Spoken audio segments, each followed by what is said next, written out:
Je sais que ma collègue se concentre uniquement sur la chronique. Mais l'interpellation est beaucoup plus large que ça lorsqu'on parle de qualité de l'information au Québec. Et elle fait donc une différence entre les différents genres.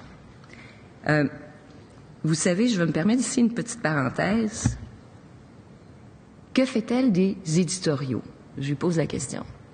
Puisqu'un éditorial, plus souvent qu'autrement, reflète la position politique du propriétaire de presse. Et ça, c'est de commune renommée. Et ça c'est dans le but d'influencer. Ça s'appelle un éditorial. Alors moi, j'aimerais qu'elle m'explique pourquoi l'éditorial sera acceptable, mais pas la chronique, alors que c'est le même but qui est recherché, bien souvent. Par ailleurs, la collègue nous parle des chroniqueurs et nous dit qu'il ne faudrait pas que les chroniqueurs soient payés. Ça me fait un petit peu sourire quand on connaît le passé de notre collègue de Tachereau qui a été chroniqueuse pour le Journal de Québec, pour l'Actualité, pour le Carrefour de Québec.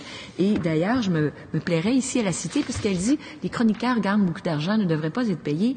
Je la cite, elle dit « La première fois que j'ai entendu la voix de Martin Claveau, c'était sur mon répondeur en 2012. Il m'offrait une chronique dans son journal et plus étonnamment, un vrai cachet, pas un cachet de journal pauvre. Beaucoup d'employeurs considèrent que l'exposure qu'ils offrent aux auteurs vaut bien une partie du paiement. Martin ne voyait pas les choses comme ça. J'ai pris ça pour du respect et ça en était. » Alors, Madame la députée, vous étiez bien heureuse d'être payée pour les chroniques que vous faisiez.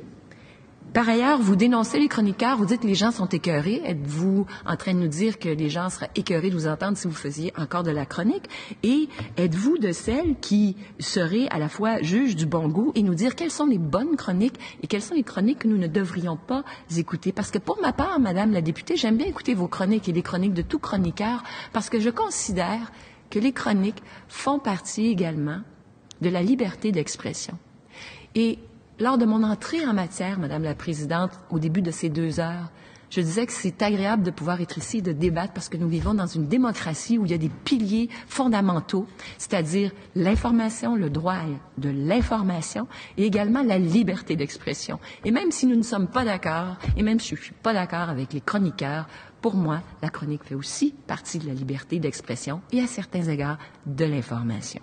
Alors voilà, Madame la Présidente, et je remercie la collègue pour l'opportunité qu'elle nous a donnée aujourd'hui de parler d'information, de qualité d'information.